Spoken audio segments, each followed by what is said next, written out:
بسم الله الرحمن الرحيم نحمده ونصلي على رسوله الكريم أما بعد فأعوذ بالله من الشيطان الرجيم بسم الله الرحمن الرحيم رب رب اشرح لي صدري ويسر لي أمري واحلل عقدة من لساني يفقهوا قولي رب زدني علما رب زدني علما رب زدني علما۔ اچھا جی، سب سے پہلے ہم سٹارٹ لیتے ہیں۔ ہم اسباب فقر اسباب غنا دو کیٹیگریز میں ہم نے جو ہے بریک کیا ہوا ہے، اور الحمدللہ ہم نے دو دو سبب جو ہے دونوں کے کور کر لیے ہیں۔ دو ہم نے اسباب فقر کور کر لیے ہیں، دو ہم نے اسباب غنا کر لیے ہیں، اور آج انشاءاللہ ہم مزید جو ہے وہ اسباب فقر اور اسباب غنا کو کور کریں گے۔ اسباب فقر وہ اسباب جن سے فقیری آتی ہے، تو آج ہم اسباب فقر کا تیسرا اسباب پڑھیں گے، تیسرا سبب پڑھیں گے، اور وہ ہے نماز چھوڑ دینا۔ نماز چھوڑ دینا یہ وہ عمل ہے جس کی وجہ سے انسان کی زندگی میں غیبی نظام کے تحت فقیری آتی ہے۔ انسان کو پتہ نہیں لگ رہا ہوتا، کچھ ظاہری اعمال ایسے ہیں جیسے کوئی بزنس اپارچونٹی آئے اور ہم اس کو چھوڑ دیں تو ہمیں پتہ لگ جاتا ہے یا نقصان ہو گیا، یا کوئی جو ہے وہ ہمارا بزنس میں لاس ہو جائے تو ہمیں نظر آ رہا ہوتا ہے یا ظاہری طور پہ ہم کیا ہو گئے، نقصان میں چلے گئے۔ لیکن نماز چھوٹ جاتی ہے نا تو ہمیں نظر نہیں آتا، ہم سوچتے ہیں یار نماز ہی تو چھوٹی ہے کیا ہوا۔ تو نماز چھوڑ دینا یہ ایک ایسا عمل ہے جس کی وجہ سے انسان کی زندگی میں فقیری آ جاتی۔ تو امپورٹنٹ یہ ہے، جو بہت زیادہ ضروری ہے وہ یہ ہے کہ نماز کو اس کے وقت پہ پڑھا جائے، نماز کو رائٹ ٹائم پہ پڑھا جائے۔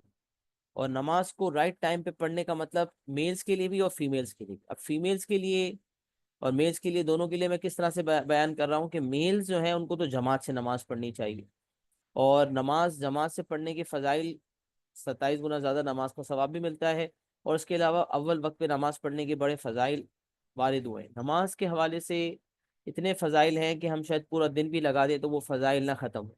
اتنے فضائل آتے ہیں کہ نماز رزق کو بڑھانے کا بھی ذریعہ ہے، زندگی میں سکون اطمینان کا ذریعہ ہے، اور کئی اس کے فوائد ہیں باہر جس کا ہم شاید حساب کتاب بھی نہیں لگا سکتے۔ تو نماز کو ہمیں اس کے وقت پر پڑھنا چاہیے۔ امیجیٹلی اسٹاپ ورکنگ آفٹر اذان، ایک بہترین فارمولا جو مفتی صاحب نے بتایا، وہ یہ کہا کہ جب نماز کا ٹائم ہو جائے، اور کیسے پتہ چلے بھائی؟ اذان ہو جائے، جیسے ہی اذان ہو جائے اپنے تمام کاموں کو چھوڑ دیں۔ جیسے ہی اذان ہو جائے ایک مائنڈ بنا لیں۔ دیکھیں یہ جو ہمارا مائنڈ ہے نا، اس کی ٹیوننگ کرنی پڑتی ہے۔ دا مور وی ٹرین دس مائنڈ، جتنا زیادہ ہم اس دماغ کو ٹرین کریں گے اتنا ہم بہتر پرفارم کر پائیں گے۔ لہٰذا اگر ہم مائنڈ بنا لیں آج اس چیز کا کہ ہمیں اذان ہوتے ہی، مجھے پتہ ہے مشکل ہوتا ہے، میں اپنی ذاتی زندگی میں اگر دیکھوں تو بہت سارے کاموں میں انسان الجھا ہوا ہوتا ہے، لیکن اگر آپ نماز کی فکر میں اس طرح سے آ جائیں، اس طرح سے نماز کی فکر کرنے والے ہو جائیں کہ جیسے ہی اذان ہو آپ نماز کی طرف چلے جائیں، پھر آپ دیکھیں گے انشاءاللہ کہ اس کی زندگی میں کتنی برکات ہوتی۔ اب یہاں پر میں ایک جو ہے وہ آپ کو ووڈ کٹر کی اور عبداللہ بن مبارک کی ایک سٹوری ہے جو آپ کو سنانا چاہوں گا، میں نے علماء کرام سے سنی ہے، میں آپ کے سامنے رکھنا چاہتا ہوں۔ ایک لکڑیاں کاٹنے والا جو ہے مزدور آدمی تھا جو ووڈ کاٹا کرتا تھا، اور اس کے سامنے رہتے تھے عبداللہ بن مبارک جو حدیث پڑھایا کرتے تھے، محدث تھے، حدیث پڑھایا کرتے تھے۔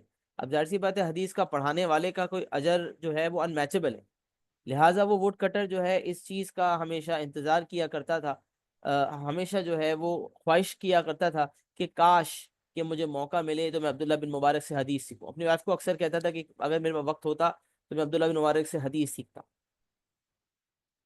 لیکن اس نے ایک عادت یہ بنائی ہوئی تھی کہ جب بھی نماز پڑھنے اچھا اس کی یہ خواہش رکھتا تھا لیکن وہ نماز پڑھ نہیں پاتا تھا، اور مطلب سوری حدیث سیکھ نہیں پاتا تھا، نماز تو پڑھتا تھا لیکن حدیث نہیں سیکھ پاتا تھا۔ تو اب ہوا یہ کہ ایک دفعہ عبداللہ بن مبارک کا جب انتقال ہوا تو کسی ان کے ساتھی نے ان کو دیکھا تو خواب میں، تو بولا بھائی کیا حال ہے، کیسے ہیں؟ عبداللہ بن مبارک نے کہا کہ ہاں بھائی بالکل ٹھیک ہوں، مزے سے ہوں، جنت میں ہوں، مزیدار ہوں۔ تو بولا سب سے اونچا مقام ملا؟ بولا ہاں مقام تو اچھا ملا ہے لیکن دوسرے نمبر میں مقام ملا ہے۔ اچھا بھائی پہلے نمبر کا مقام کس کو ملا؟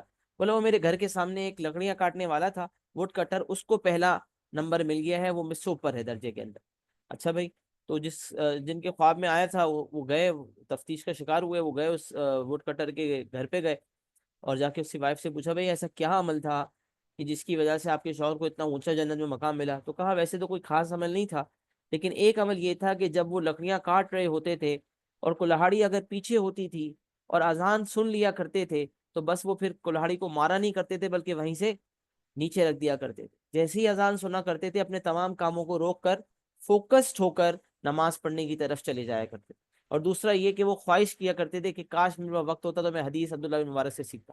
تو ایک نیکی کی تمنا تھی ان کے اندر، نیکی خیر کی خواہش تھی ان کے دل میں، اور دوسرا وہ نماز کے پابند تھے. تو یہ نماز کی پابندی بہت ساری چیزوں کی نجات کا ذریعہ ہے، اور اگر آپ اور ہم نماز کو صحیح طرح سے ادا کرنے والے ہو جائیں تو اس کی برکات کھلی آنکھوں سے انشاءاللہ ہم دونوں جہانوں میں دیکھیں گے. Males to proceed towards mosque for congregation, مردوں کے لیے جماعت ضروری ہے، لہٰذا جماعت کا اہتمام کریں، بہت ضروری ہے. نماز قضا کرنا تو آپ کو پتہ ہے گناہ کا کام ہے، it is a sin. But in case اگر آپ سے قضا ہو گئی ہے یا پرانی نمازیں قضا ہیں، یا اگر آپ سے نماز قضا ہو گئی ہے، اصولاً ہونی نہیں چاہیے. جیسے میں نے آپ کو کہا کہ اذان ہوتے ہی نماز ہونی چاہیے، تو پھر قضا ہونا تو بہت ہی دور کی بات ہے، اور قضا کرنے کے یقیناً گناہ میں مبتلا ہوں گے، اور رزق میں آپ کو یقیناً تنگی بھی محسوس ہوگی، اور بہت ساری چیزوں سے رکاوٹ بھی آپ کو محسوس ہوگی، اور شاید نہ بھی محسوس ہو، آپ کو پتہ نہ بھی لگے، لیکن ہوگی ضرور. لیکن اگر کسی کی نماز قضا ہو جائے تو یاد رکھیں پورے دن میں جتنی نمازیں قضا ہوئی ہیں سونے سے پہلے نماز ضرور پڑھیں، کیونکہ بروز قیامت جس چیز کا سب سے پہلے سوال ہوگا وہ نماز ہے. آپ کی نماز اچھی ہوگی، حدیث میں آتا ہے نماز اچھی ہوگی تو باقی اعمال بھی اچھے ہوں گے. لہٰذا نماز کو یقیناً اگر قضا ہو جائے، ویسے ہونی نہیں چاہیے لیکن اگر ہو جائے تو قضا ضرور پڑھ لیں سونے سے پہلے. Work on improving the quality of your prayers, کوشش کریں کہ اپنی نماز کو بہتر سے بہتر بنائیں. نماز کو جتنا بہتر بنائیں گے انشاءاللہ اس کی برکات اتنی زیادہ محسوس ہوں گی، روحانی طور پہ زیادہ سکون محسوس کریں گے، اسٹریس، ڈپریشن، مختلف چیزوں سے آپ کو نجات ملے گی. کل میرے پاس ایک ویڈیو آئی واٹس ایپ پہ، اس کے اندر تھا کہ ہیلتھ بینیفٹس آف صلاح. یہاں تک کہ یہود و نصارہ آج ریسرچ کر رہے ہیں کہ جب ہم سجدے میں جاتے ہیں تو ہمارے ہارٹ کی پمپنگ ایسے ہوتی ہے، جب ہم رکوع میں جاتے ہیں تو یہ فائدے ہوتے ہیں، جب ہم اس طرح سے عمل کرتے ہیں پوری نماز پڑھتے ہیں تو یہ فائدے ہوتے ہیں. انہوں نے پوری ایک ریسرچ کی ہے، اگر آپ گوگل کریں، یوٹیوب کریں تو آپ کو یہ بینیفٹس مل جائیں گے. اب سوچیں وہ نماز جو ہمارے رسول اللہ نے ہم پر فرض کر دی، اللہ نے ہمیں فرض کر دی ہم پر نماز، اور رسول اللہ جو ہے صلی اللہ علیہ وسلم جو ہے انہوں نے سنت اور نوافل بھی پڑھ کے ہمیں دکھا دیے وہ، اور جو بھی مدد چاہیے ہوتی تھی ہمیشہ نماز سے مدد لیا کرتے تھے. تو کیا خاصیت تھی اس نماز میں. اللہ نے اس نماز میں اسپرچل روحانی فوائد بھی رکھے، اللہ نے رزق بھی رکھا ہے نماز میں، اللہ نے تمام مشکلات کا حل بھی نماز میں رکھا ہے، اور اللہ رب العزت نے صحت کے بھی بے شمار فائدے اس نماز میں رکھے. اور جتنا ہم کوالٹی کو امپروو کریں گے اتنا زیادہ بہتر ہے. کوالٹی کا مطلب یہ ہے کہ ہم سب سے پہلے تو ہمیں یہ پتا ہو کہ جو ہم سبحان رب العظیم پڑھ رہے ہیں اس کا مطلب کیا ہے، سبحان رب العلیٰ پڑھ رہے ہیں اس کا مطلب کیا ہے، جو ہم رکوع میں سجدے میں تسبیح پڑھ رہے ہیں جیسے میں نے مینشن کیا ان کا مطلب آنا چاہیے. اس کے بعد ہم التحیات پڑھتے ہیں اس کا پورا مطلب پتہ ہونا چاہیے، درود شریف کا مطلب پتہ ہونا چاہیے، جو سوراز ہم پڑھ رہے ہیں اس کے مطلب ہمیں پتہ ہونے چاہیے. جب مطلب پتہ ہوں گے تو ہم فوکسڈ ہو کے ان مطلب کو سوچیں گے تو ہمارا دھیان آگے پیچھے نہیں بھٹکے گا. ایک چیز یہ ہے. دوسری چیز، رسول اللہ کی حدیث کا مفہوم ہے کہ بدترین چور بتائیں، پتہ ہے بدترین چور کون ہے؟ بدترین چور وہ ہے جو نماز میں بھی چوری کرے. صحابہ نے کہا یہ نماز میں چوری کیسے ہوتی ہے؟ بولا وہ جو نماز میں رکوع صحیح سے نہ کرے، سجدہ صحیح سے نہ کرے. تو آج آپ اور ہم اپنے نماز کا جائزہ لیں کہ ہماری نماز اس قابل ہے کہ اس کو قبولیت بخشی جائے. کیا آج ہماری نماز اس قابل ہے کہ اللہ رب العزت اس کو اپنی بارگاہ میں قبولیت بخشے؟ کیا وہ ہمارے رزق میں برکت لانے کا سبب ہے؟ اگر نہیں ہے تو آج رک جائیں، سوچیں اور ارادہ بنائیں کہ اللہ رب العزت جو ہے، اللہ سے دعا کریں کہ اللہ ہماری نمازوں کو بہتر کر دے. نماز کو ٹھہر ٹھہر کر آہستہ آہستہ پڑھیں، صحیح طرح سے پڑھیں، صحیح طرح تلاوت کریں. اور عبادت میں ایک دفعہ رسول اللہ کی حدیث کا مفہوم ہے کہ احسان کیا ہے. رسول اللہ نے فرمایا احسان یہ ہے کہ اللہ کی عبادت ایسے کرو، اللہ کی عبادت ایسے کرو کہ گویا تم اس کو دیکھ رہے ہو، اور اگر یہ محسوس نہیں کر سکتے کہ تم اس کو دیکھ رہے ہو تو ایسے کرو کہ وہ تمہیں دیکھ رہا ہے. کیونکہ اگر مثال ہے، اس کی مثال ایسے دی جاتی ہے کہ اگر ایک امپلائر ہے، ایک امپلائی ہے، اگر ایک امپلائر جو ہے اپنے امپلائی کو دیکھ رہا ہے تو کیا وہ امپلائی کام میں چوری کرے گا؟ کیا وہ ڈنڈی مارے گا؟ نہیں مارے گا. وہ کہے گا باس دیکھ رہا ہے یار، اگر میں کام صحیح سے نہیں کروں گا نکال دے گا، یا وہ مجھے غصہ کرے گا یا ڈانٹے گا. تو کتنا ڈر ہوتا ہے. اسی طرح تقوی اسی چیز کا نام ہے کہ اللہ رب العزت ہمیں دیکھ رہے ہیں، کوئی دیکھے یا نہ دیکھے اللہ ہمیں دیکھ رہے ہیں. اور جب یہ خیال ہوگا تو ہم اسی خیال سے عبادت کریں گے، اور عبادت اور نماز بھی اسی خیال سے پڑھیں کہ ہم اللہ کو نہیں اللہ کو ہم دیکھ رہے ہیں. یہ تو سب سے اول ترجیح ہے. لیکن اگر ہم ایسا نہیں کر سکتے تو ہم یہ سوچ لیں کہ اللہ ہمیں دیکھ رہے ہیں. اللہ رب العزت یہ احسان کا معاملہ ہم سب کو نصیب فرمائے. اور اللہ رب العزت ہمیں ایسے عبادت کرنے کی توفیق عطا فرمائے جیسے کہ عبادت کرنے کا حق ہے۔ باقی نوافل پڑھنے کی بڑی فضیلت، جیسے میں نے کہا کہ رسول اللہ کا معمول تھا کہ وہ ہمیشہ جو ہے وہ نماز پڑھا کرتے تھے، جو بھی مسئلہ ہوتا تھا وہ نماز سے رجوع کیا کرتے تھے اور نماز سے مدد لیا کرتے تھے۔ تو اس میں بہت زیادہ نفل نہیں بھی پڑھ سکتے، تمام نمازوں میں نفل جو ہے علماء کرام نے بھی رکھے ہوئے ہیں اور اب ایک معمول کے مطابق ہیں اس کے اندر۔ اور نفل کی جو فضیلت ہے وہ یہ کہ جب فرائض میں کوئی کمی کوتاہی ہو جائے گی نا تو نوافل سے پوری کر دی جائے گی، اور جب وہ نوافل ہوں گے ہی نہیں تو پھر کیسے پوری ہوگی کمی؟ لہٰذا نفل نمازیں پڑھنے کی بڑی فضیلت یہ ہے کہ ایک تو وہ فرائض کی کمی کو پورا کر دیتا ہے، دوسرا جب ہم ایکسٹرا جائیں گے، ایکسٹرا مائل جائیں گے، جیسے جاب ہے ہماری 9 to 6، اور اگر ہم جو ہے وہ 6 بجے دیکھ رہے ہیں کہ یار کام رہ گیا ہے ہمارا، اور ہم تھوڑا تاخیر سے 7 بجے تک کام کرتے ہیں، ڈیڈیکیشن دکھاتے ہیں، تو باس بولتا ہے یار کیا بندہ ہے یار، کیا امپلائی ہے یہ، تو ڈیڈیکیشن کے ساتھ کام کر رہا ہے۔ تو وہ امپلائی اب جب زیادہ کام کرتا ہے تو امپلائر کتنا خوش ہوتا ہے، جب ہم ایکسٹرا نفل پڑھتے ہیں تو ہمارے اللہ بھی ہم سے ایسے ہی خوش ہوتے ہیں۔ امپورٹنٹ یہ ہے کہ کنسسٹنٹ کیا جائے۔ لاسٹ ٹائم میں نے ایک حدیث پڑھی جس کا مفہوم یہ تھا کہ انسان جب کوئی عبادت کرتا ہے تو کوئی بہت بڑی بڑی عبادتیں نہ بھی کرے تو چھوٹی چھوٹی عبادتیں بھی اگر کرے اور معمول کے مطابق ریگولرلی کرے تو وہ بڑے باعث برکت ہوتا ہے۔ لہٰذا بہت بڑے بڑے اعمال نہ بھی کریں، چھوٹے عمل کو ریگولرلی تھام لیں تو بھی بڑی بات ہے۔ ایک میں مفتی تقی عثمانی صاحب کا بیان سن رہا تھا، لیکچر سن رہا تھا، شارٹ کلپ سن رہا تھا، اس میں انہوں نے یہ کہا کہ نفل جب پڑھیں تو اس میں ملٹیپل نیتس کریں۔ ملٹیپل نیت کیا ہے کہ 2 رکعت نفل صلاۃ الحاجات پڑھ رہے ہیں، اس میں ملٹیپل نیت انہوں نے 5 نیتیں بتائی تھی، مجھے یاد ہے میں آپ کو بتا دیتا ہوں۔ پہلے انہوں نے کہا صلاۃ التوبہ، توبہ کی نیت سے پڑھیں کہ اللہ میرے تمام صغیرہ کبیرہ گناہوں کو معاف فرما۔ دوسری نیت صلاۃ الحاجات کی نیت سے پڑھیں کہ اللہ میرے تمام جائز دینی مرادوں کو پورا فرما دے، اور کوئی حاجت ہے، کوئی تکلیف ہے، کوئی پریشانی ہے، کچھ اللہ سے مانگنا چاہتے ہیں، نیت کریں۔ اس کے بعد صلاۃ الشکر، اے اللہ آپ نے اتنی نعمتیں دی ہیں، ساری زندگی سجدہ شکر کرتا رہو تو بھی کم ہے۔ اللہ نے صحت دی، اللہ نے ایک ڈائنامک باڈی دی، اللہ نے ہمیں مال دیا، عزت دی، اللہ نے اچھی تعلیم دی، اللہ نے مختلف وسائل دیے، ہر ایک چیز اللہ کی نعمت، اللہ کا شکر ادا کریں۔ صلاۃ الشکر کی نیت سے پڑھیں۔ صلاۃ الاستعانہ، استعانہ اعانت مطلب مدد، اللہ رب العزت سے دعا کریں کہ اللہ آپ میری اعانت کیا کریں۔ اے اللہ، صلاۃ الاستعانہ کی نیت سے کہ اللہ آپ ہمیشہ میری مدد، اپنی مدد میرے ساتھ رکھا کریں، ہر چھوٹی سی چھوٹی چیز کے لیے بھی آپ کا محتاج ہوں، ہر بڑی چیز کے لیے بھی آپ کا محتاج ہوں، لہٰذا اللہ سے باتیں کریں اور اللہ کو اپنا دوست بنائیں، اللہ کی مدد طلب کریں۔ اور پانچویں صلاۃ الاستخارہ کی نیت سے پڑھیں۔ استخارہ جب ہمیں ڈیسیژن میکنگ لینے میں دقت ہو، ہمیں کوئی معاملہ پیش آئے، مثال ہے کوئی بچہ 2 کالجز میں ایڈمیشن لینا سوچ رہا ہے، اس کو سمجھ نہیں آ رہا کس کالج میں ایڈمیشن لوں، تو کالج اے کالج بی میں سے استخارہ کر سکتا ہے کہ اللہ یہ 2 کالج شارٹ لسٹ کی، اب آپ مجھے بتا دیں کالج اے بہتر ہے کالج بی بہتر ہے۔ کالج اے بہتر ہوگا تو کالج اے کی طرف دل جانا شروع ہو جائے گا، کالج بی بہتر ہوگا تو اس کی طرف دل جانا شروع ہو جائے گا۔ استخارہ کی نیت سے پڑھ لیں۔ روزمرہ کی زندگی میں یہ معاملات بار بار پیش آتے ہیں، لہٰذا اگر آپ کے پاس وقت الگ الگ، ویسے تو کہتے ہیں صلاۃ الحاجات استخارہ کی نیت سے الگ 2 رکعت پڑھ لیں، صلاۃ التوبہ کی نیت سے الگ 2 رکعت نفل پڑھ لیں، لیکن اگر آپ ایسا نہیں کر سکتے تو دن میں کوئی بھی ایک وقت نکال کے 2 رکعت نفل پڑھ لیں۔ بہترین ٹائم ہے عشاء کی نماز کے 3 وتر پڑھنے سے پہلے، 3 وتر سے پہلے 2 نفل پڑھ لیں اس نیت سے۔ تہجد کی بھی صلاۃ قیام اللیل کی نیت پڑھ لیں، تہجد کا بھی ثواب ملے گا انشاءاللہ، اور آپ کے معاملات بھی آسان ہو جائیں گے۔ یہ 5 نیتیں کر لیں انشاءاللہ، صلاۃ توبہ کی نیت سے، صلاۃ الحاجات، مختلف حاجت اللہ سے مانگ لیں، صلاۃ الشکر، صلاۃ الاستعانہ، صلاۃ الاستخارہ۔ اس کے علاوہ ملٹیپل نیت کر سکتے ہیں، جیسے کبھی کبھار وضو ہے تو وضو کے بعد جیسے ہمیں پڑھنی چاہیے صلاۃ الوضو غالباً، اور ایک مسجد میں پڑھتے ہیں تحیۃ الوضو، تحیۃ الوضو اور تحیۃ المسجد، تو وہ مختلف وہ نیتیں بھی کر سکتے ہیں۔ اس کے علاوہ بھی مزید کوئی نیت ہے تو وہ بھی کر سکتے ہیں۔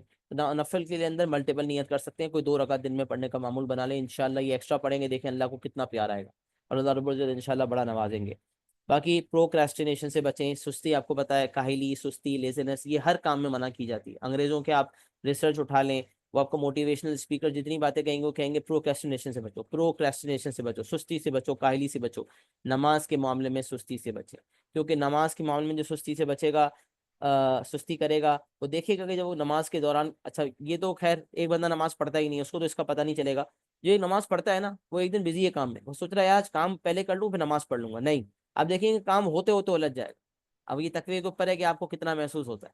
کوئی بندہ اگر ریگولر نمازی ہے اور وہ کسی دن کام میں لگا ہوا ہے، کہہ رہے آج یہ کام کر کے اٹھوں گا، وہ کام نہیں ہوتا، وہ کام بنے گا ہی نہیں آپ۔ اور نماز پڑھ لیں وقت پہ، پھر دیکھیں پڑھائی کر رہے ہیں اور پڑھائی کرتے کرتے اذان ہو گئی بس چھوڑ دیں کتاب، وضو کریں، اذان ہوئی ہے، نماز کی طرف چلی جائیں، نماز پڑھ لیں، گھر عورتیں گھر پہ نماز پڑھ لیں، مرد مسجد کی طرف چلے جائیں، دیکھیں اس کی کتنی برکات ملتی ہے انشاءاللہ۔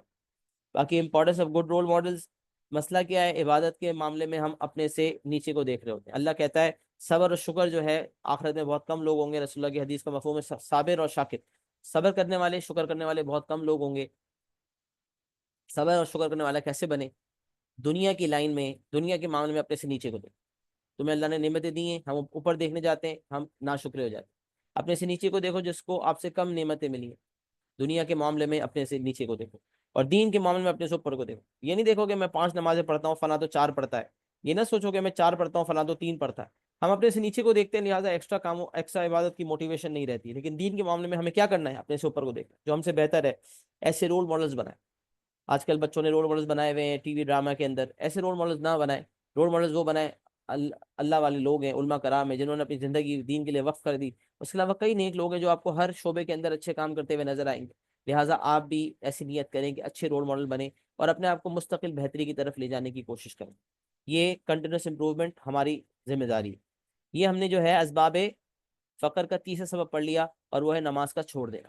انشاءاللہ ہم نیت کرتے ہیں کہ آج سے ہم کوئی بھی نماز نہیں چھوڑیں گے، اور نماز کو اس کے وقت پر ادا کرنے کی پوری کوشش کریں گے۔ اگر ہم نماز آلریڈی پڑھ رہے ہیں تو ہم کوشش کریں گے کہ ہم تکبیر اولیٰ کے ساتھ، مردوں کے لیے خاص کر تکبیر اولیٰ کے ساتھ نماز، تکبیر اولیٰ کے ساتھ پڑھیں، پہلی صف میں پڑھیں، سب کے کثرت سے فضائل آتے ہیں، اس میں بہتری کی کوشش کرتے چلے جائیں، اور اپنی نماز کو ایسا بہتر بنائیں کہ رکوع، سجدہ اور تمام ارکان کو صحیح طرح سے ادا کرنے والے ہو جائیں۔ اللہ رب العزت ہمیں ہماری نیتوں کو قبول فرمائے اور ہمیں صحیح طرح سے نماز پڑھنے والا بنائے، آمین۔ چوتھا سبب اسباب فقر کا ہے ضرورت سے زیادہ سوتے رہنا۔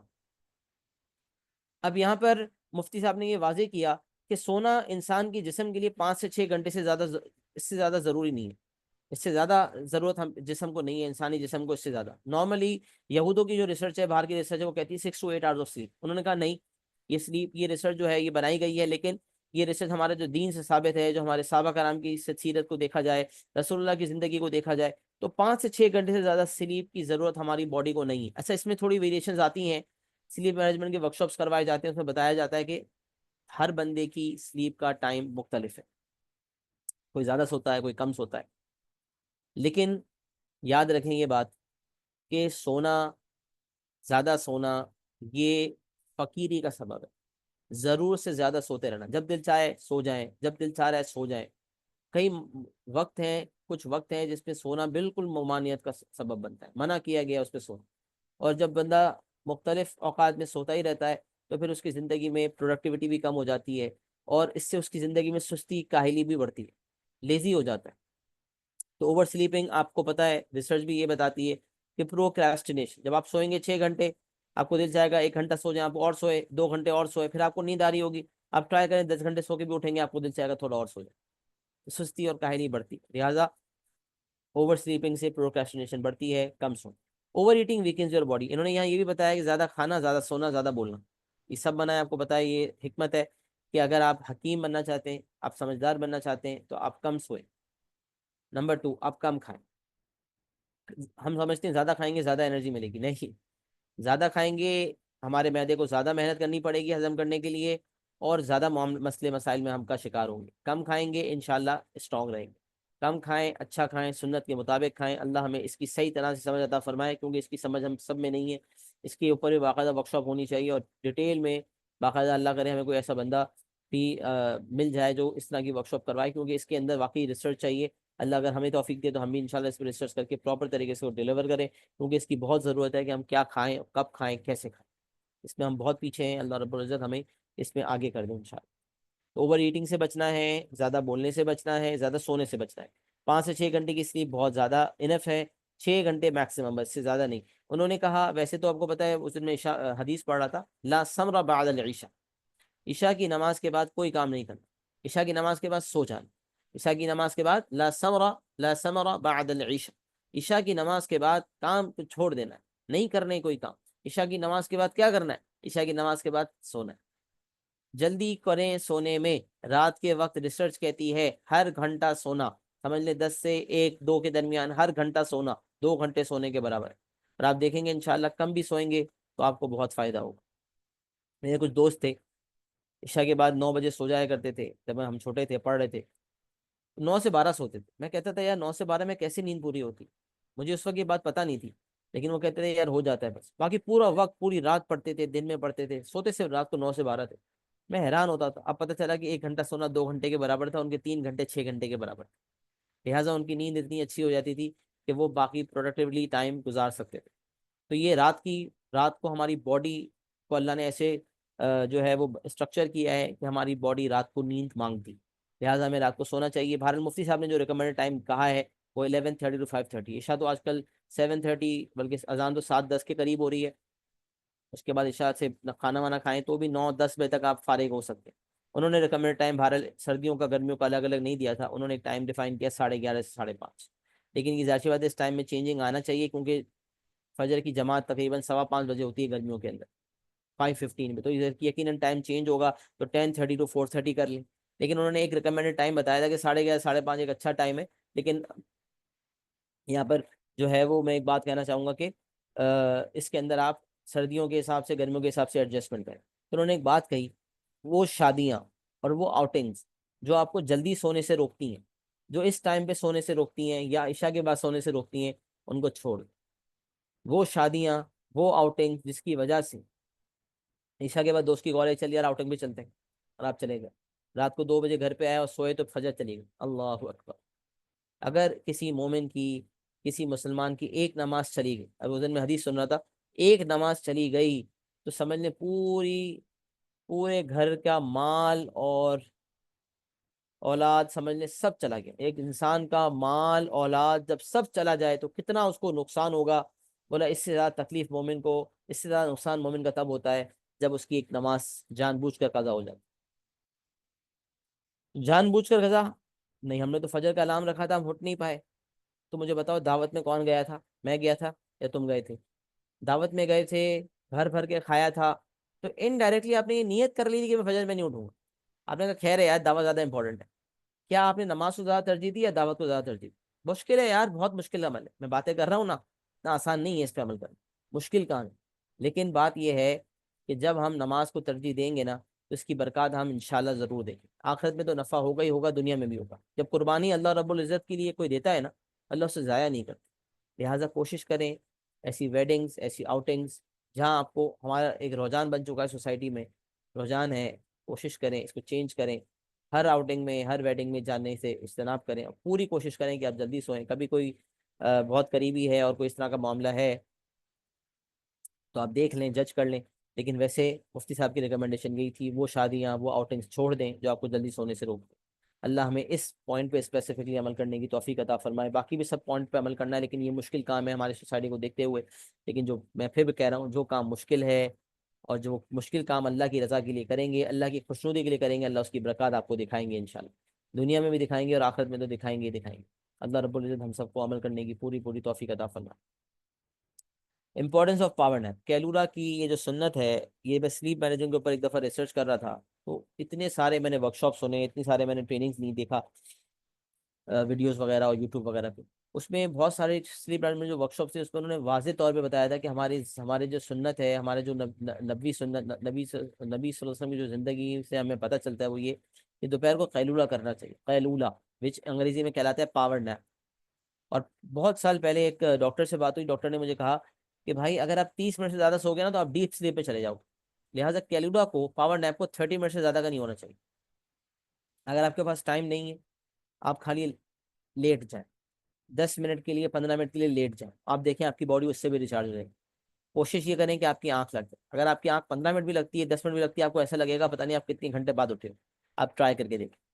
بٹ چائنیز اور بڑے مختلف لوگ جو ہیں، میں اس دن کسی کو مجھے بتا رہا تھا کہ چائنیز جو ہے صبح سورج طلوع ہونے سے پہلے گھر سے نکل جاتے تاکہ اپنے کام سورج طلوع ہوتے ہی شروع کر دیں، تاکہ جو نیچرل لائٹ ہے نا، جو اللہ سبحانہ و تعالیٰ کی طرف سے لائٹ عطا کر رہا ہے، اس لائٹ کو 100% یوٹیلائز کریں.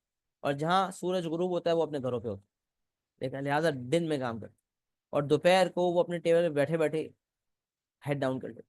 اور کیلولا کا رواج وہ فالو کریں. اور ہم مسلمان کیا کر رہے ہیں اور وہ کیا کر رہے ہیں؟ جب یہود و نصارہ بھی ہماری نبی صلی اللہ علیہ وسلم کی سنتوں پہ عمل کریں گے تو یقیناً آگے جائیں گے. تو یہ لہٰذا پاور نیپ کی امپورٹنس یہ ہے کہ اگر آپ فجر میں اٹھنا چاہتے ہیں یا تہجد میں اٹھنا چاہتے ہیں تو کیلولا کو ضرور اپنا لیں. ہم اس کو امپورٹنس نہیں دیتے. آپ دیکھیں اگر آپ سے تہجد میں نہیں اٹھا جاتا, آپ کیلولا کی سنت کو اپنانا شروع کر دیں. 15 منٹ, 20 منٹ اور میکسیمم آدھا گھنٹہ. مطلب کیا کریں, جب لیٹے نا تو الارم لگا لیں 25 منٹ کا, 30 منٹ کا میکسیمم. اب لیٹتے لیٹتے 5-10 منٹ تو لگ جاتے ہیں, کوئی بات نہیں. 20 منٹ رہ گئے, اگر 15 منٹ بھی رہ گئے, آنکھ لگ گئی نا اور آپ کا الارم بجا, آپ دیکھیں آپ کو سمجھ نہیں آئے گا, بعض اوقات سمجھ نہیں آتا کہ آپ کب سوئے تھے اور کب اٹھے. پورا آپ ٹائم کا ٹریک بھول جاتے ہو. اس کا مطلب آپ ڈیپ سلیپ میں چلے گئے تھے, اور مطلب ڈیپ سلیپ سے نہیں, مطلب ایک ایسی نیند میں چلے گئے تھے جس میں آپ کو فریشنس مل گئی. لہٰذا اس پاور نیپ سے انشاءاللہ آپ کو تہجد میں اٹھنا آسان ہوگا, آپ کی فجر میں اٹھنا آپ کو آسان رہے گا. لیکن اس کے لیے رات کو جلدی بھی سونا ہوگا اور کم بھی کھانا ہوگا. رات کو کہتے ہیں کہ رات کو کم کھایا جائے, بریک فاسٹ اچھا کیا جائے, اور رات کو کم کھایا جائے. تو رات کو لائٹ کھائیں, بہت کم کھائیں. ایک روٹی کھا لیں, بہت لائٹ کھا لیں, فروٹس کھا لیں, لیکن کوشش کریں کہ کم سے کم کھائیں تاکہ معدے کو رات کو پرابلم نہ ہو. تو معدے کو رات کو پرابلم نہیں ہوگی تو انشاءاللہ آپ کے لیے اٹھنا صبح آسان ہو جائے گا. In case of any problem in sleeping at night then consider the medical expert. مفتی صاحب نے یہ بات کہی, بھائی رات کو سونا تو بہت ضروری. اگر آپ سے رات کو نہیں سویا جاتا, آپ کو رات کو نیند نہیں آتی, تو کسی میڈیکل ایکسپرٹ سے رجوع کریں اور اس مسئلے کو حل کروائیں, اور اللہ سے دعا بھی کریں. اللہ سے دعا بھی کریں. یہ بات انہوں نے نہیں کہی, میں کہہ رہا ہوں کہ اللہ سے دعا کریں. دعا کا تو وہ اکثر کہتے رہتے تھے, لیکن اس پوائنٹ پہ اسپیسیفکلی میں کہوں گا کہ اگر کسی سے ایسا مسئلہ ہے تو اللہ سے دعا کریں, اپنے گناہوں کی معافی طلب کریں. کیونکہ رات باڈی نیچرلی ہماری ٹیونڈ ہے رات کو سونے کے لیے. لہٰذا اگر رات کو ہم سو رہے ہیں تو بہت اچھی بات ہے, لیکن رات کو اگر نہیں سو پا رہے تو اللہ سے اپنی معافی, گناہوں کی معافی مانگیں, اور کسی میڈیکل ایکسپرٹ سے رجوع کریں, اور کوشش کریں کہ رات کو جلدی سو پائیں آپ. تو انہوں نے کچھ یوزفل ایڈوائسز دی تھی, میں آپ کے سامنے رکھنا چاہتا ہوں. لائی ڈاؤن بیڈ ارلی, جو ٹائم آپ کو بتایا جلدی سونے کا, اس میں سو جائیں, لیٹ جائیں. نیند نہیں بھی آتی, آنکھ نہ بھی لگے تو آرام شروع ہو گیا. کہتے ہیں کہ ہم سوچ رہے ہوتے ہیں کہ نیند نہیں آئے, آنکھ نہیں لگی, کوئی بات نہیں. آنکھ لگا لیں, آنکھ نہیں لگ رہی لیٹ جائیں, آنکھ نہیں لگ رہی کوئی بات نہیں, تسبیح پڑھتے رہیں, درود شریف پڑھ لیں صلی اللہ علیہ وسلم, سبحان اللہ, الحمدللہ, اللہ اکبر, کوئی بھی ذکر پڑھ لیں. انشاءاللہ زیادہ ذکر کریں گے, شیطان خود بولے گا بھائی اتنا ذکر کرے گا تو کہاں درجہ چلا جائے گا, سو جا بیٹا, سو جا. ٹھیک ہے, تو اگر کبھی لیٹ کر نیند نہ آئے, ذکر کریں, ذکر میں مشغول ہو جائیں انشاءاللہ, اور آپ سمجھ لیں کہ آپ کا آرام کا ٹائم شروع ہو گیا. زیادہ پرابلم ہو تو پھر آپ یقیناً سوچیں کہ آپ نے پورے, اچھا یہ ایک دن میں نہیں ہوتا. اگر آپ کی عادت نہیں ہے آپ کو سونے کی, اب آپ بولیں ایک دن میں سوؤں گا. اور مجھے یاد ہے اچھی طرح اسکول کے دنوں میں غفلت کے شکار تھے بچپن کے اندر, جب ہم چھوٹے تھے تو اس کے اندر جو ہے وہ چھٹیاں ہوتی تھی, سمر ویکیشن, اس میں عادت بن جاتی تھی رات کو لیٹ سونے کی. جب پہلا اسکول کا دن ہوتا تھا تو آنکھ ہی نہیں لگتی تھی. کیوں بھائی, اٹھنے کی عادت بھی لیٹ ہوئی ہوتی تھی, اور جب سونے کی کوشش کرتے تھے جلدی تو سو ہی نہیں پاتے تھے. پھر اگلے دن صبح جلدی اٹھنا ہی ہوتا تھا تو نیند پوری نہیں ہوتی تھی, پھر اگلے دن سیٹ ہو جاتے تھے. تو ایک دن آپ جلدی سو جائیں, اور نہیں نیند آ رہی اگلے دن جلدی اٹھیں, اپنے آپ کو تھکائیں. جب تھکیں گے تو پھر آپ دیکھیں عشاء کے بعد پھر آپ کہاں ہوں گے, پھر آپ کو تو سمجھ ہی نہیں آ رہا ہوگا, کچھ بولیں گے بس یار بیٹھ چاہیے. تو جب عادت بنائیں گے, وہ کہیں نیند نہیں آتی, نیند کیوں نہیں آتی, آپ نے اپنی عادت صحیح نہیں بنائی, آپ نے روٹین صحیح نہیں بنائی. اپنے آپ کو ٹرین کریں, اپنی باڈی کو عادی کریں اس چیز کا. اپنی باڈی کو آپ ٹرین کریں گے جلدی سونے پہ, جلدی اٹھنے پہ, تو انشاءاللہ آپ کو دیکھیں اس کا فائدہ محسوس ہوگا. باقی کہتے ہیں چائے ہو گئی, کافی ہو گئی, کولڈ ڈرنکس ہو گئی, مغرب کے بعد مت پئیں. ٹی اور کافی کا تو سلیپ مینجمنٹ میں نے واضح طور پہ پڑھا تھا, اس میں کیفین ہوتا ہے, کیفین کی وجہ سے انسان کی سلیپ سائیکل ڈسٹرب ہو جاتی ہے. کافی کے اوپر تو پوری ریسرچ ہے کہ کافی کی وجہ سے تو بہت زیادہ جو ہے, پتہ نہیں کون سی اس میں کیفین ہوتی ہے, اس میں ہاف لائف اس کی جو ہے وہ بہت زیادہ ہوتی ہے, اور کتنے دنوں تک ایک کپ آف کافی جو ہے ہمارے جسم میں رہتا ہے, ہمارے سلیپ کو ڈسٹرب کرتا ہے. لہٰذا چائے, کافی اور کولڈ ڈرنکس یہ ویسے بھی نہیں پینی چاہیے. یہ اگر کسی کی چائے کی عادت ہے تو کوشش کریں کم سے کم کریں اس کو, نشے کے طور پہ لوگوں کو نشہ ہو جاتا ہے. لیکن مغرب کے بعد حال منع ہے, کیونکہ اس کی وجہ سے آپ کی سلیپ سائیکل ڈسٹرب ہوتی ہے. اسٹاپ سلیپنگ آفٹر فجر, بولا فجر کے بعد بالکل نہیں سونا.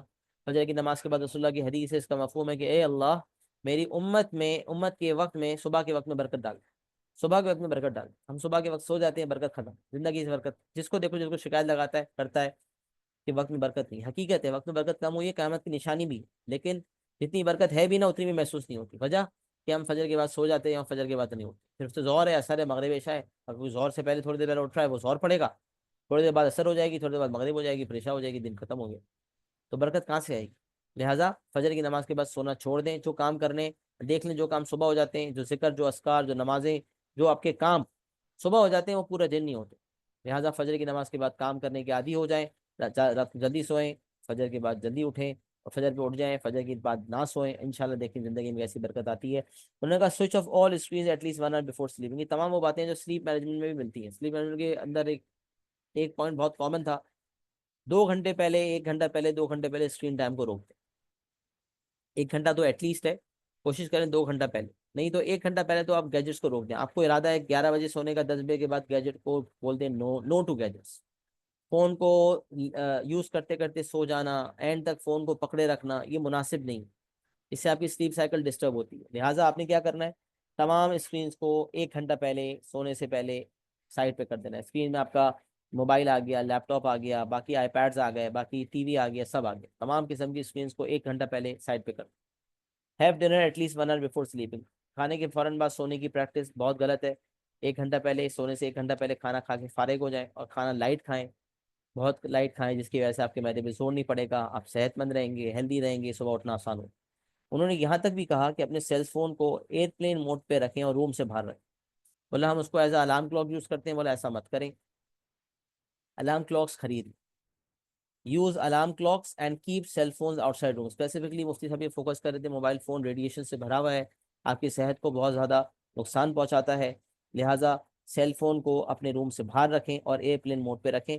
اور اس کو ایز اے الارم کلاک ہم سبھی یوز کرتے ہیں، لیکن اس میں واضح طور پہ انہوں نے کہا تھا کہ الارم کلاکس خریدیں.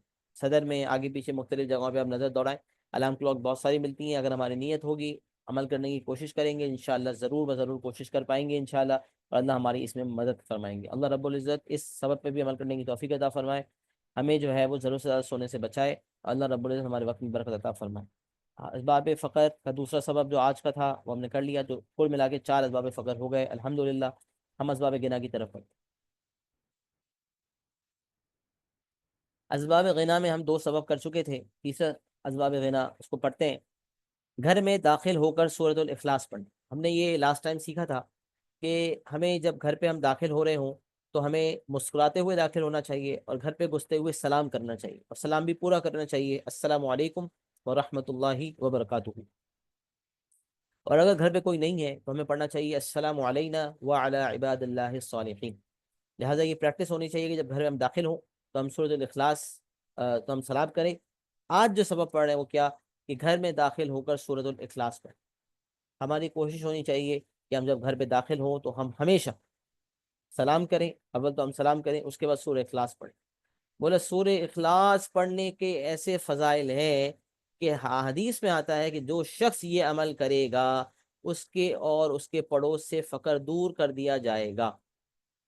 نہ صرف اس کی زندگی سے فقر ختم ہو جائے گا، نہ صرف اس کی زندگی سے فقیری ختم ہوگی، بلکہ جو اس کے پڑوس والے ہیں وہ بھی اس کی برکات محسوس کریں گے. اب یہ کوئی بتائے گا نہیں آپ کو آگے کہ برکت محسوس ہو رہی ہے، لیکن وہ ایک صحابی کا واقعہ ہے، غالباً کسی یہودی کا واقعہ ہے، کہ وہ یہودی 1 لاکھ دینار کا گھر 2 لاکھ دینار میں بیچ رہا تھا، درہم یا دینار.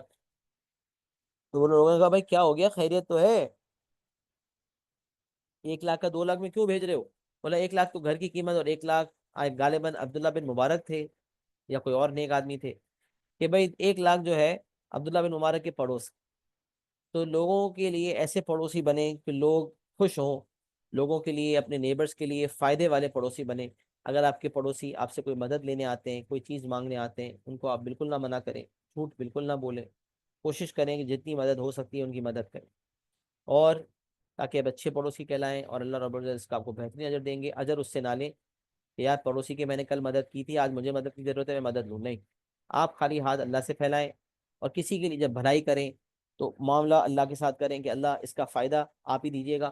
کہتے ہیں جب کسی کی مدد کرو تو دعا پڑھنی چاہیے رب انی لما انزلت الی من خیر فقیر، کہ اللہ میں فقیر ہوں اور آپ جو مجھے پہ بھلائی نازل فرمائے میں اس کا محتاج ہوں. تو اللہ رب العزت کو کہیں کہ ہم محتاج ہیں اللہ، آپ ہی ہمیں رحمت کی ضرورت ہے، آپ ہمیں رحمت نازل فرمائیں اور ہمیں ہر قسم کے فقر سے محفوظ فرمائیں. تو گناہ کا سبب کیا ہے کہ گھر میں داخل ہو کر ایک تو ہمیں سلام کرنا ہے، دوسرا ہمیں مسکراتے ہوئے داخل ہونا ہے، کیونکہ مسکراتے ہوئے داخل ہونا ذکر کرتے ہوئے داخل ہونے سے زیادہ فائدے مند ہے. آج ہم نے یہ پڑھ لیا کہ ہمیں سورہ اخلاص پڑھنی چاہیے. کتنے آسان سورہ ہے، قل هو اللہ احد، کہہ دو کہ اللہ ایک ہے، اللہ الصمد، اللہ بے نیاز ہے، لم یلد ولم یولد، نہ کوئی اس کی اولاد ہے نہ وہ کسی کی اولاد ہے، ولم یکن لہ کفوا احد، اور نہیں ہے اس کا کوئی ثانی، کوئی اس کا ہمسر کوئی نہیں. اس کے برابر کوئی نہیں، اللہ ایک ہے، تو اللہ کی تعریف ہے، یہ مکمل تعریف ہے۔ اور شرک سے ہم پناہ بھی مانگ رہے ہیں کہ اللہ کا کوئی جو ہے، اللہ نہ کسی کی اولاد ہے نہ اللہ کی کوئی اولاد ہے۔ لہٰذا یہ واضح طور پہ ہم سمجھ لیں کہ اس صورت کے بڑے فضائل ہیں۔ آتا ہے روایت میں کہ اگر 3 دفعہ سورہ اخلاص پڑھ لی جائے تو ایک مکمل قرآن پڑھنے کے برابر ہے۔ تو 3 دفعہ سورہ اخلاص پڑھنا مکمل قرآن کے برابر ہے۔ اس کے علاوہ بھی کچھ سورہ اخلاص کے فضائل ہیں یہاں پر جو مفتی صاحب نے بتایا تھے، میں آپ کے سامنے رکھتا ہوں۔ ایس پر دا احادیث، جو یہ عمل کرے گا اس کے پروں سے فقر کو دور کر دیا جائے گا۔ ریسائٹ 10 ٹائمز سورہ اخلاص ڈیلی فار اے پیلس ان جنت۔ بولا اگر آپ چاہتے ہیں کہ جنت میں اللہ رب العزت آپ کے لیے ایک محل بنائے، محل، دنیا کا محل بھی ہم شاید تمنا کریں تو ہمارے امیجنیشن سے باہر ہوتا ہے، ایسے ایسے محل دنیا میں موجود ہیں، تو جنت کا محل جب اللہ رب العزت بنائیں گے تو کیسا محل ہو، سوچ امیجن کریں کیسا محل ہوگا جو اللہ رب العزت ہمارے لیے تیار کریں گے جنت۔ لہٰذا روزانہ 10 دفعہ سورہ اخلاص پڑھیں۔ جب مومن کا ہتھیار ایک کتاب ہے چھوٹی، اس میں ایک عمل لکھا ہوا ہے، اور لکھا ہوا تھا گناہوں سے بچنے کا 90 نسخہ، اس میں بھی 10 دفعہ سورہ اخلاص کی ترغیب ہے، میں نے بریکٹ میں لکھ دیا ہے کہ اگر آپ گناہوں سے بچنا چاہتے ہیں، if you want to safeguard yourself from all the sins، اپنے آپ کو تمام گناہوں سے بچانا چاہتے ہیں پورا دن، تو حضرت علی رضی اللہ عنہ سے مروی ہے کہ انہوں نے فرمایا کہ سورہ اخلاص جو 10 دفعہ پڑھتا ہے وہ تمام گناہوں سے دن بھر محفوظ رہتا ہے، چاہے شیطان جتنا زور لگا لے، شیطان جتنی چاہے کوشش کر لے، انشاءاللہ انشاءاللہ انشاءاللہ آپ گناہوں سے محفوظ رہیں گے۔ لہٰذا سورہ اخلاص گھر پہ داخل ہوتے ہوئے پڑھنے کا معمول بنائیں۔ دوسرا، روزانہ 10 دفعہ سورہ اخلاص پڑھیں، انشاءاللہ جنت میں محل بھی تیار ہوگا اور تمام گناہوں سے انشاءاللہ محفوظ بھی رہیں گے۔ ایس پر احادیث، جو شخص مرض الموت، مرض الموت میں 1 دفعہ سورۃ الاخلاص پڑھ لے تو قبر میں سوال جواب سے بچ جائے گا۔ بولے یہ بھی روایت میں آتا ہے کہ اگر کوئی مرض الموت میں، مطلب ایسا مرض جس میں موت واقع ہو جائے، تو جب موت سے پہلے، موت سے قبل سورہ اخلاص پڑھ لے تو وہ قبر میں جو سوال جواب ہوتے ہیں اس سے محفوظ ہو جائے گا۔ اور بتائیں اس سے زیادہ فضیلت اور کیا ہوگی، قبر میں بھی کام آنے والا عمل۔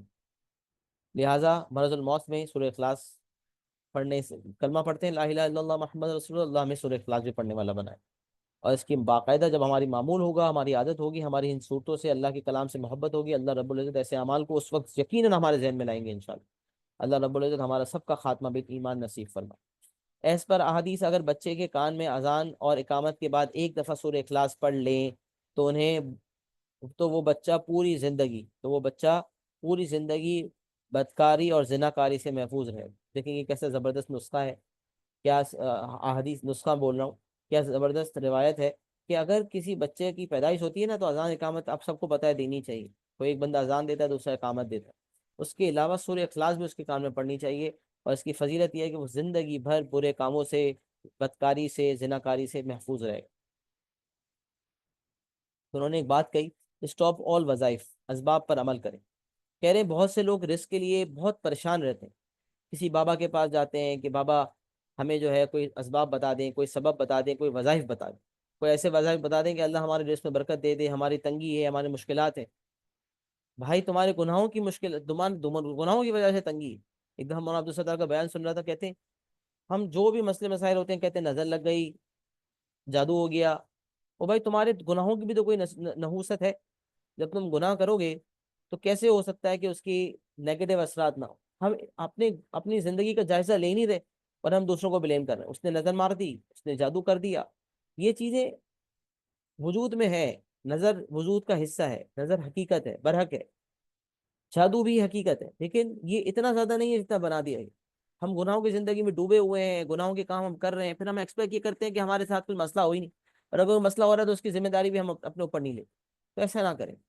بولا رزق کے لیے اور مختلف پریشانیوں سے بچنے کے لیے جو وظائف کرتے رہتے ہیں، جس سے چاہے وظائف لینے، بھائی کوئی وظائف بتا دو، کوئی وظائف بتا دو، کوئی وظائف بتا دیا بھائی پڑھنا شروع کر دیا۔ بولا یہ جو اسباب بتائے جا رہے ہیں نا ان پہ عمل کریں، اسباب فقر جو ہے ان سے بچا جائے، اسباب غنا کو اختیار کیا جائے، ان اسباب پر عمل کریں۔ اسباب پر عمل کریں گے انشاءاللہ انشاءاللہ انشاءاللہ کسی وظائف کی ضرورت نہیں پڑے گی، اللہ زندگی میں خود برکات دکھائیں گے انشاءاللہ، تمام تر گناہوں سے بھی انشاءاللہ محفوظ ہو جائیں گے۔ جیسے کہ میں نے پہلے بھی کہا تھا کہ نیکیوں کا ایک صحابی رسول اللہ کے پاس تشریف لائے اور کہا 2 شخص ہیں، ایک شخص جو ہے وہ بہت کثرت سے عبادت کرتا ہے لیکن پھر دن میں گناہ بھی کرتا ہے، اور ایک شخص جو ہے اس کی عبادت تو اتنی کثرت سے نہیں ہے بٹ وہ گناہوں سے بچتا ہے، دونوں میں سے کون سا شخص بہتر ہے؟ رسول اللہ سے پوچھا ان دونوں میں سے کون سا شخص بہتر ہے؟ گیس کریں کیا بولا ہو؟ وہ شخص جو بھرپور عبادت کرتا ہے، دن رات عبادت کرتا ہے، لیکن گناہوں میں مشغول ہو جاتا ہے، پوری رات عبادت کرتا ہے وہ گناہوں میں مشغول ہو جاتا ہے، وہ بہتر ہے یا وہ بندہ جو عبادت تو بہت کم کرتا ہے، فرض ادا کر لیے، سنتیں ادا کر لی، زیادہ نوافل، زیادہ ایکسٹرا نمازیں نہیں پڑھ رہا، زیادہ ایکسٹرا عبادت نہیں کر رہا، گناہوں سے بڑا محفوظ رکھتا ہے خود، کون بہتر ہے؟ بولا وہ شخص جو اپنے آپ کو گناہوں سے محفوظ رکھتا ہے وہ زیادہ بہتر ہے۔ نیکیاں کم کرنا کا مسئلہ نہیں ہے، گناہ سے بچنا ضروری ہے، کیونکہ اگر ایک بالٹی میں پانی ڈالیں گے اور اگر اس میں لیکیج ہے تو جتنا چاہے پانی بھر لیں اور پھر تھوڑی دیر چھوڑ دیں تو کیا ہوگا؟ سارا کا سارا پانی لیک ہو جائے۔ لیکن اگر پانی، بالٹی بالکل زبردست ہے، بغیر ایپ کے ہے، ایپ سے پاک ہے، اور کوئی اس میں ہول نہیں ہے، کوئی اس میں لیکیج نہیں ہے، تھوڑا پانی میں ڈالیں گے محفوظ رہے گا۔ تو نیکیاں تھوڑی بھی ڈالیں گے اگر محفوظ رہیں گی نا، انشاءاللہ اس کے اثرات آپ کی زندگی میں آپ کو محسوس ہوں۔ لہٰذا گناہوں سے زیادہ، اور وہ جو دوسرا بندہ تھا جو گناہ کرتا ہے، بولا اس کا گناہ، ہر گناہ، وہ ہمیشہ اللہ کے غضب کا شکار ہو سکتا ہے، ہر گناہ کے پیچھے اللہ کا غضب چھپا ہے، ہر گناہ کے پیچھے اللہ کا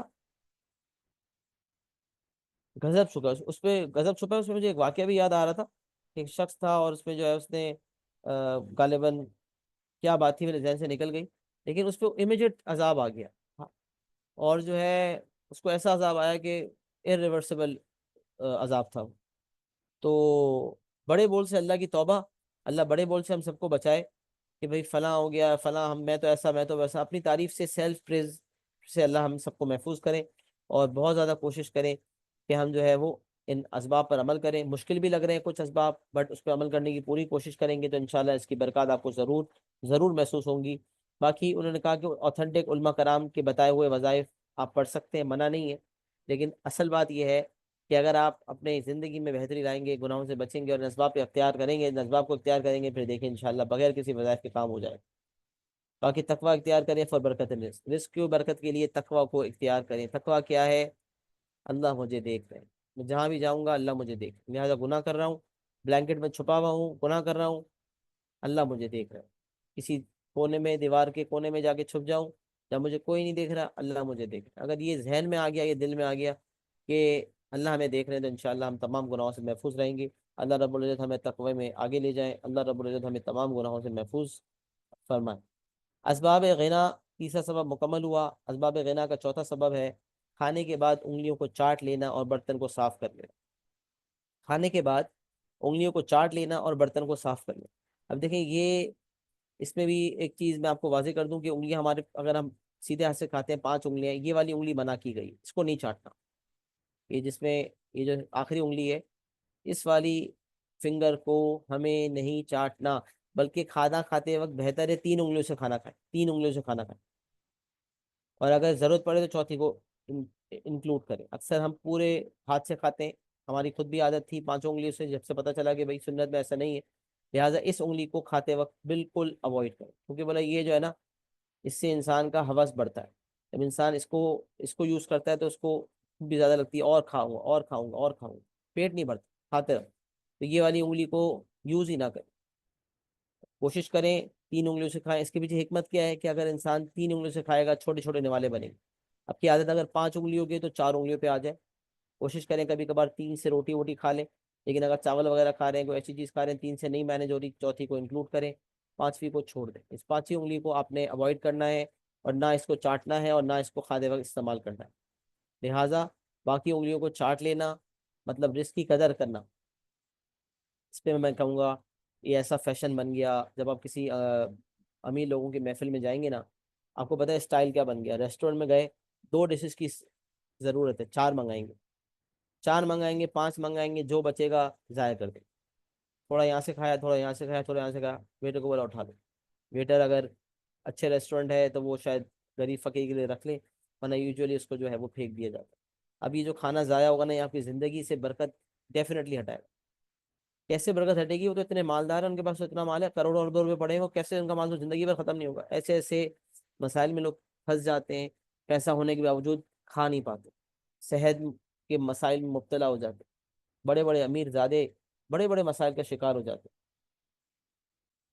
بڑی بڑی تنگیوں کا شکار ہو جاتے ہیں، کہیں بیٹی پریشان ہے، کہیں صحت کے معاملات ہیں، گھر پہ بدسکونی ہے، لڑائی ہے، جھگڑا ہے، تو اللہ رب العزت کی پناہ مانگیں، اللہ رب العزت ہمیں ان تمام گناہوں سے محفوظ فرمائے۔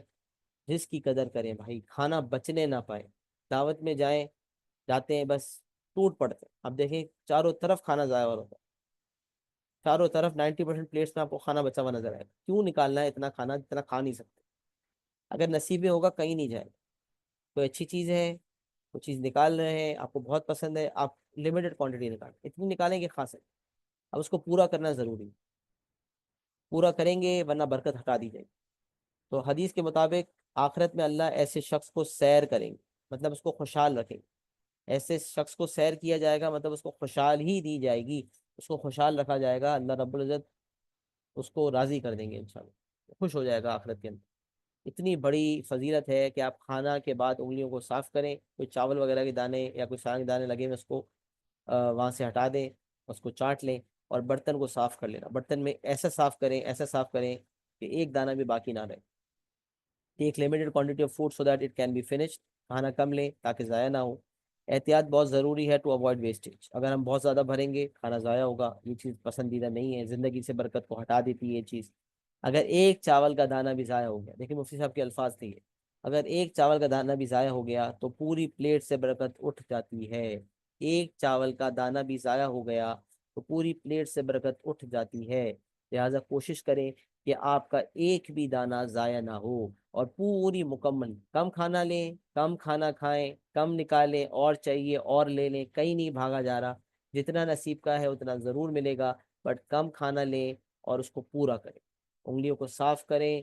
آج تک جو غلطیاں ہم نے کی ہیں اس پہ ہم توبہ کریں، انشاءاللہ اللہ ہمیں معاف کریں گے.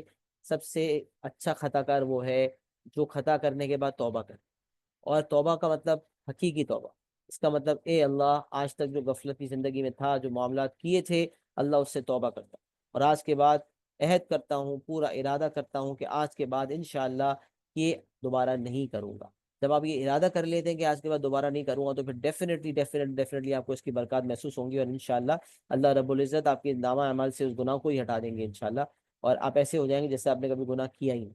اللہ تو ہر چیز پر قادر ہے. لہٰذا نیت اچھی کریں اور اپنی زندگی میں بہتری لائیں. جب یہ چھوٹے چھوٹے اسٹیپس آپ ہر ہفتے کریں گے، جو ہم نئے نئے اسباب پڑھ رہے ہیں اس پہ نئے نئے سبب پہ عمل کریں گے.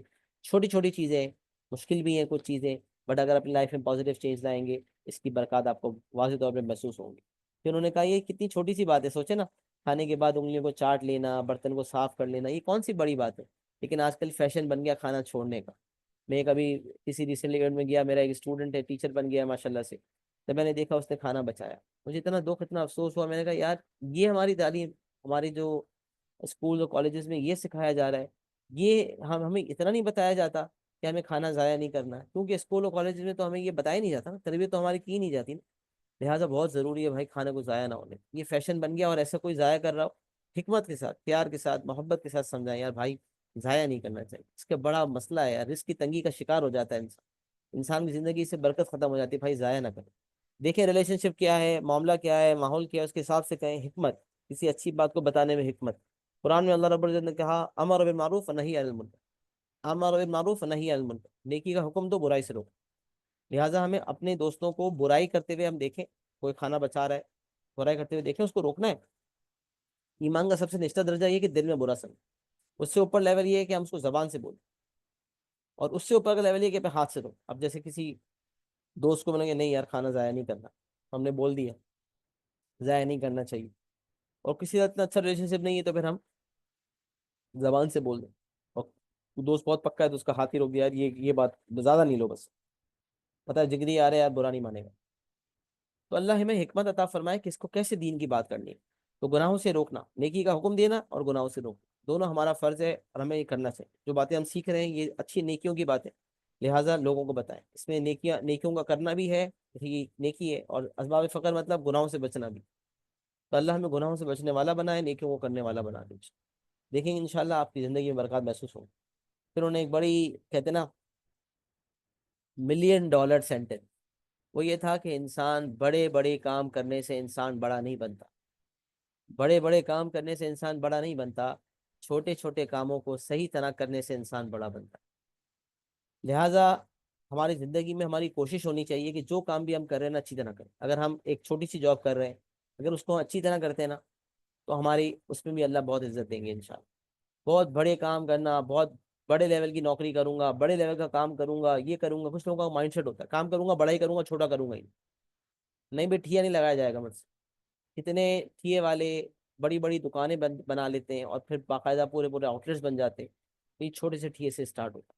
جب وہ چھوٹے سا ٹھیے والا آنےسٹی کے ساتھ، ایمانداری کے ساتھ کام کرتا ہے، چھوٹا سا کام ہوتا ہے بٹ اس کو اچھی طرح کرتا ہے، تو وہ بڑا آدمی بن جاتا ہے. اور کچھ بڑے لوگ اپنے کاموں کو صحیح طرح سے نہیں کرتے، روڈ پتی ہو جاتا. لہٰذا انسان بڑا تب ہوتا ہے جب وہ اپنی زندگی میں چھوٹے چھوٹے کام کو صحیح طرح کرتا ہے. تو بڑے بڑے کام کرنے سے انسان بڑا نہیں ہوتا، چھوٹے چھوٹے کاموں کو صحیح طرح کرنے سے انسان بڑا بنتا ہے. اللہ رب العزت سے دعا ہے کہ اللہ رب العزت جو ہے ہمیں اپنے ہر کام کو اچھی طرح کرنے والا بنا دے.